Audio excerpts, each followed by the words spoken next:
பின்பு நான் கடற்கரை மணலின் மேல் நின்றேன். அப்பொழுது சமுத்திரத்திலிருந்து ஒரு பயங்கரமான மிருகம் எழும்பி வர கண்டேன். அதற்கு 7 தலைகளும் 10 கொம்புகளும் இருந்தன. அதன் கொம்புகளின் மேல் 10 முடிகளும் அதன் தலைகளின் மேல் தேவனை தூஷிக்கும் நாமங்களும் இருந்தன. நான் கண்ட அந்த மிருகம் சிறுத்தையைப் போலிருந்தது.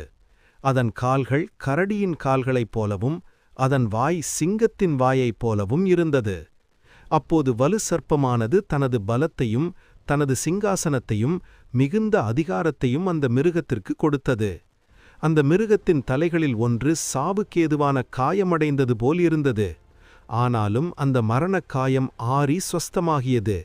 இதைக் கண்ட பூமியிலுள்ள ஜனங்கள் எல்லாரும் ஆச்சரியமடைந்து அந்த மிருகத்தை பின்பற்றினர். அவர்கள் அந்த மிருகத்திற்கு அதிகாரம் கொடுத்த வலு சர்ப்பத்தையும் வணங்கினர்.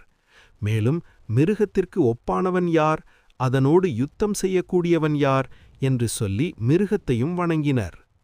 அந்த மிருகத்திற்கு பெருமையானவைகளையும் தூஷணங்களையும் பேசும் வாய் கொடுக்கப்பட்டது. 42 மாதங்கள் அதிகாரம் கொண்டு செயல்பட அது அனுமதிக்கப்பட்டது. அது தனது வாயைத் திறந்து தேவனை தூஷித்தது. அவருடைய நாமத்தையும் அவருடைய வாசஸ்தலத்தையும் பரலோகத்தில் வாசமாயிருக்கிறவர்களையும் அவமதித்தது.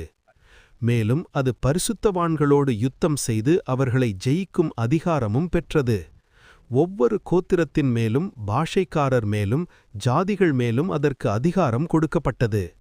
உலகத் தோற்றம் முதல் அடிக்கப்பட்ட ஆட்டுக்குட்டியின் ஜீவ புஸ்தகத்தில் பேரெழுதப்படாத பூமியின் குடிகள் யாவரும் அந்த மிருகத்தை வணங்குவார்கள். காதுள்ளவன் கேட்க கடவன். சிறைப்படுத்திக் கொண்டு போகிறவன் சிறைப்பட்டு போவான்.